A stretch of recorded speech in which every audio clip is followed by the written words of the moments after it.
하다는 것을 저는 네, 환기하고 싶습니다. 네. 예산도 마찬가지입니다. 예산도 네, 준예산 편성 예산도 사실은요. 네. 예산 문제를 무슨 청문회 처리 문제와 연결시키는 것은 조금 의아하지 않습니까? 네, 특히 그러나 개혁 문제. 네. 그러나 국정원 개혁 문제를 예산과 연결시키는 건 저는 이유 있다고 봅니다. 왜냐하면 그 예산이 제대로 쓰이느냐, 어떻게 쓰이느냐를 책임지는 것이 국회가 아닙니까? 그러면 그 돈을 쓸 기관이 투명하게 그 돈을 사용할 것인지 아니면 적실성 있게 사용할 것인지를 감독해야 되는 것이라고 본다면 국정원 개혁 문제는 예산 처리 문제와 연계시킬 수 있는 거라고 저는 봐요.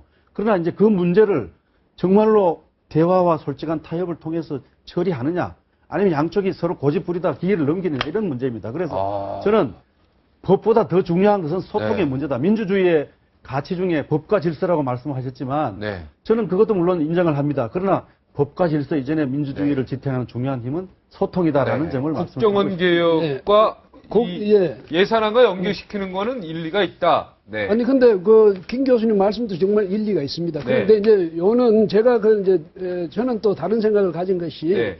예산안을 지금 벌써 12월 2일 훨씬 넘겼죠. 네. 근데 뭐 내일 지나고 나면 새해가 됩니다. 이거는 예산안은 이게 내년 국가 살림을 전체를 살아야 될 살림살이인데 네.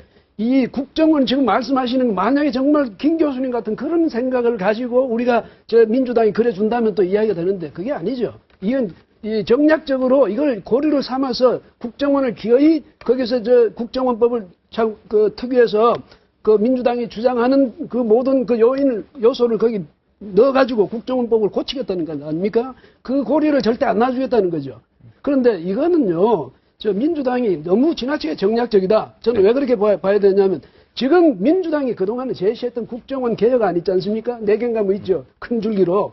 그것이 국정원을 그대로 두겠다는 건지 국정원을 완전히 무력화시켜버리겠다는지. 근데 김경진 변호사가 계시니까 제가 검사하셨지 않습니까? 예. 그래서 말하는데 예. 아니 국정원의 대공수사권을 떼내가지고 그걸 검찰이나 경찰에 주면 그거는 검찰이나 경찰이 비대화 되겠죠. 그만큼 그거는 괜찮고 네. 국정원은 비대화되면 안 된다. 그럼 국정원을 왜 그건 이제 김 변호사 따지는 게 아니에요. 물어보는 건데 그 정도로 말이죠. 네, 알겠습니다. 여하튼 예산안을 그런 식으로 그 국정원 그 개혁, 국정원 무력화시키자는 그 의도에다가 예산을 같이 끼워 넣는 거는 신사적이지 못하죠. 제가 좀 말씀드릴까요? 네.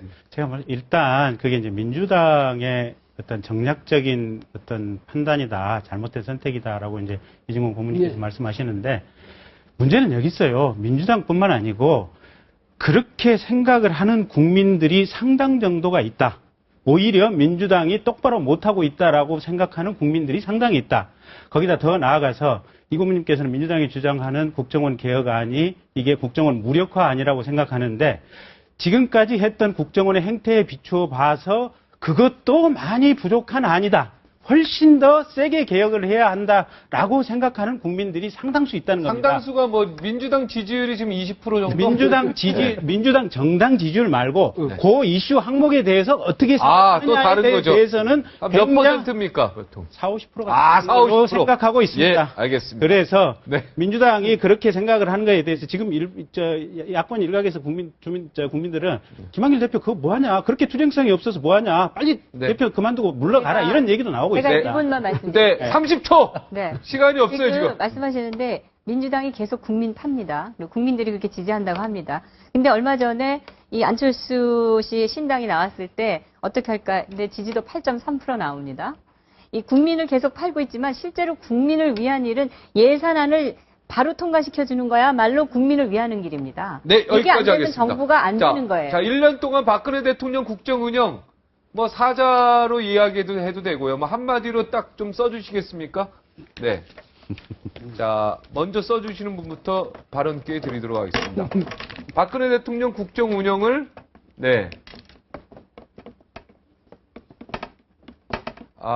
자, 요지부동입니까? 우리 이 교수님부터. 네. 이진국 교수님. 이 들어야 됩니까? 네네. 요지부동. 네. 근데 말씀해 주세요. 왜 요지부동입니까? 이게요, 이게 무슨 얘기냐면 박근혜 대통령의 원칙과 법치를 강조하고 그 이후에 자기의 원칙에 대해서는 요지부동. 어떤 압박이나 어떤 압력이 들어오더라도 이것을 꼭 지키겠다. 그런 이게 좋은 뜻일 수도 저는 있고. 좋은 뜻이에요. 아, 좋은 뜻으로. 저는 쓰신 좋은 겁니까? 뜻에서 이게 여러분 혹시 예. 고집불통이라고 보지는 예. 좋은 뜻으로 요지부동이다. 자, 허송세월이다. 김태일 교수님, 왜 허송세월입니까? 박근혜 대통령에 대한 기대가 아주 컸습니다. 네. 기존의 냉전 보수, 시장 보수의 그 문제점을 극복하고 새로운 보수를 보여주겠다. 네. 대통령 선거 때 이제 그런 기대로 당선이 되었습니다. 네. 당선된 이후에 1년 동안은 네. 제 머릿속에는 NLL 국정원 이 두 허송세월. 가지 말밖에 없습니다. 그래서 이 허송세월이 누구 탓이냐. 물론 우리 모두가 다 함께 책임져야 될 일일지 모르지만 그러나 국정 최고 책임자로서 그 박근혜 대통령의 책임이 가장 큰 것이다라는 점을 아쉬움을 정명 대표님. 어우, 단기 치빙이다. 이게 무슨 뜻이에요? 이게 대통령 혼자서 그야말로 단기 필마, 혼자 말 타고 전장을 누비는 꼴이다. 이 새누리당이든 정부든 변변하게 대통령의 국정 철학과 국정 의지를 도와주고, 보필하고, 또 실제로 나가서 싸우는 그런 일을 전혀 못하고 있어서 대통령 혼자서 말 타고 이리저리 이거 장군이 전쟁터에서 이 전쟁터 저 전쟁터 혼자서 뛰고 있는 꼴이다. 네. 이렇게 생각합니다. 관우 장비 조자룡이 없네요, 그러니까. 지금 유비 저 혼자서 있고요. 새누리당도 이 대통령의 인기에 의존하고 있고 네. 무기력을 보여주고 있고 정부는 정부대로 지금 뭐 나와서 장관들 얘기하는 거 보면은 한심하고. 뭐 제가 그렇게 직접적인 표현을 네. 할 수 있습니다. 네. 그러나 과연 대통령의 의지와 대통령의 철학을 구현하는 그런 정부인가 이게 네. 그걸 의심하지 않을 수가 없는 거죠. 단기 예, 치빙이다. 그래서 참 대통령 혼자만 그냥 계속 지금 소가리하고 있다. 솔직히 대통령 보기 애처롭고 애처롭다. 그리고 지금 민주노총이나 이 야권의 그 사람들, 이 좌익들이 대통령에 대해서 모욕하고 폄하하는 걸 들어보면은 이 사회가 과연 이 도덕과 무슨 동방예의지고 저는 이 기본이 택도 안 없다. 돼 있는 택도 없는 이 네. 여기서 대통령 혼자 의지를 가지고 뛰고 있는 참 이 안쓰러운 상황이다 이렇게 봅니다. 아유, 올 한 해 동안 그 지나가는 청년들이 20대, 10대가 그 뭐 담배 피지 말라 뭐 했다가 맞아서 죽은 그 어른들이 한두 명입니까? 아이고, 참. 자, 우리 김경림은 예. 뭡니까? 무신분리. 믿음 없이는 설 예, 수 없다. 신뢰 없이는 제대로 설 수 없다라는 건데 네. 사실 이번 철도 파업도 액면상으로는 간단하지 않습니까? 수소발 신뢰다. 킬텍스 자회사가 그게 민영화의 전초 단계냐 아니면 민영화가 아니라 그러니까 민영화 아니다는데 민영화다. 자꾸 예. 이런 의미에서 끝나고.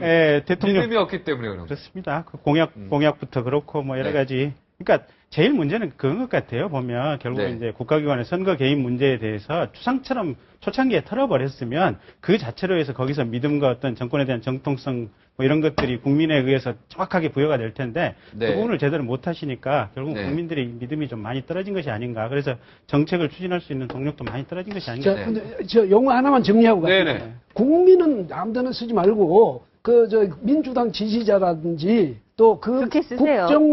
국정원 선거 개입을 믿는 사람들이라든지 이렇게 해야지 다가 아니거든요. 근데 특히 민주당이나 노조나 여기서 자꾸 특히 철도 노조에서 이번에 보니까 국민과 같이 간다.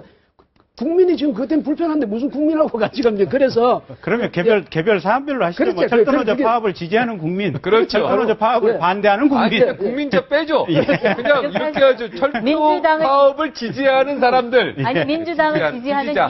20%의 국민들 이렇게 하세요. 근데 어쨌든- 그것이 네. 저는 이진국 선생님 하신 말씀이 굉장히 중요하다고 보는데 네.